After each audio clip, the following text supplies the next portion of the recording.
Thank you very much indeed for that, Rebecca. Here we go, Hugh. Another day where we seem to have some positive movement on these equity boards. You must hate that. No, I'm yoga calm. My expectation is that markets don't fall in these summer months, and I still think there's one last big jolly hurrah out there. 1,000 on the S&P maybe. So why not? So it's a suck-in rally. And it's just going to deliver maximum punishment to those who don't see the truth. Well, they're all emotionally loaded terms. All I'm saying is that equities seem to have as an asset class that you can lose 50%, you can maybe make 100. How much, given that disparity of returns, would you allocate if you were like just sitting there with all of your precious capital? For me, and having seen the market rally, I wouldn't allocate that much to it just now. I'm not trying to catch that last 10%. I think there's like maybe a 10% in it, and I'm not willing to stretch to expose myself to the other side. I understand why other people are. That's their business.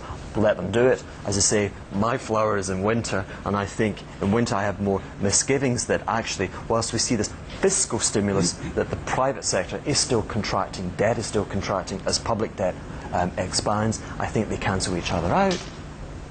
What trades do you have on at the moment?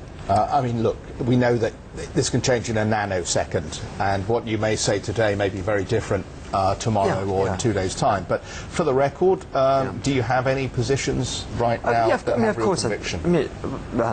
We have huge intellectual conviction, and the danger is that you force that into your portfolio. Our intellectual conviction, of course, is one that that this is a more profound downturn that we're experiencing, and that markets will come under pressure again. Okay, my favourite asset class remains long duration, conventional government bonds, deflationary trades. I have them in my portfolio, but I don't have a lot of them in my portfolio, and it's my hope and ambition that I can actually step up to the plate and buy a lot more of these as we get to the end of August and go into September. David writes in from Beverly Hills, and he says, how does he reconcile his bullishness on the bonds with the financing needs of governments? It's the bogeyman, it's like being a child and being scared of shadows. This funding thing is just bunkum. I mean, heavens, we've got 20 years of the Japanese demonstrating that it's not an issue. Japanese public debt to GDP was the same as it was in the UK 2 years ago. It was 40% of GDP. Today, it's almost 200%. They've issued trillions of yen of this paper. I give you another example. In 1996, the US financial system was issuing $500 billion of mortgage-backed securities.